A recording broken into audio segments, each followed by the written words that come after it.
A newly unredacted document from the Epstein files appears to contradict President Trump's claim that he threw the convicted sex offender out of Mar-a-Lago back in 2004. Congressman Dan Goldman this week disclosing a 2009 email where attorneys for Trump and Epstein indicated Epstein was never asked to leave Trump's Florida club for poaching his employees. Goldman accused the Justice Department of deliberately withholding the document.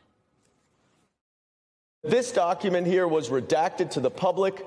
It was unredacted to Congress, and it completely disputes everything that Donald Trump has said about Jeffrey Epstein, about what he knew about the allegations, about his disgusting behavior. If the Attorney General is covering up this information that she then reveals to Congress, what else is she covering up about Donald Trump's involvement? Joining me now is Virginia Congressman Suhas Subramaniam. He serves in the House Oversight Committee. Congressman, Goldman said that this unredaction indicates that the DOJ is now withholding other critical information about President Trump's relationship with Epstein. Is your committee privy to any evidence of that? We're not privy to it because they're hiding it from us, too. Remember, we actually have a subpoena from back in August to them asking them for all the documents, and we would go through with them and with the help of the survivors to unredact them and redact them when necessary. And the reality is they're continuing to cover not just for the president, but for other people, too. And we just don't know what they have at this point. And we can't do a full investigation until we have all of the documents. You and your colleagues were, as the kids say, big mad this week. What made you storm out of the briefing with AG Pam Bondi and Deputy AG Todd Blanche?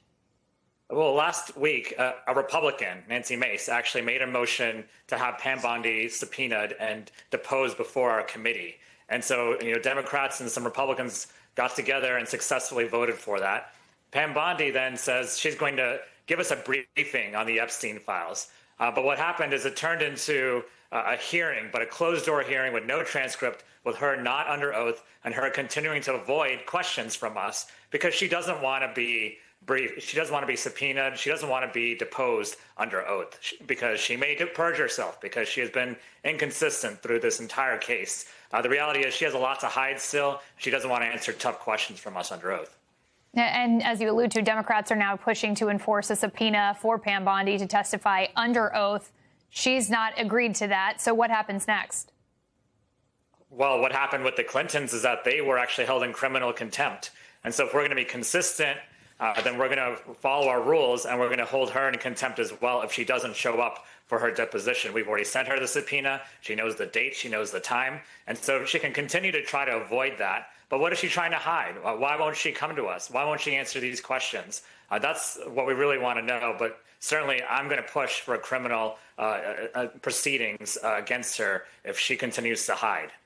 So one of the unique circumstances about the entire Epstein saga has been the bipartisan nature of the frustration here. Republican Oversight Chair James Comer called Democrats walking out of that meeting a low point in the committee's investigation and said that he's consulting with Republicans about possibly excluding Democrats from future proceedings.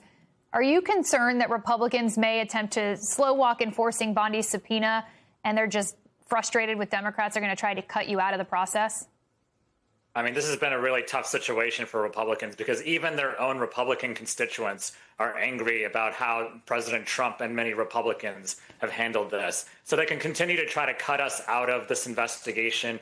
They can continue to try to hide and try to protect Pam Bondi. But the reality is when we did ask her substantive questions, she continued to deflect and avoid and not give us straight answers. And so all we want is for her to be under oath so she doesn't lie to us. And we want her testimony. We want a deposition so she doesn't put on another act like she did in front of the Judiciary Committee. We want the truth, and we want to know what's going on. I understand she's in a tough position because she might be trying to protect people, but her job is to serve the American people, not to serve the president or any of his friends.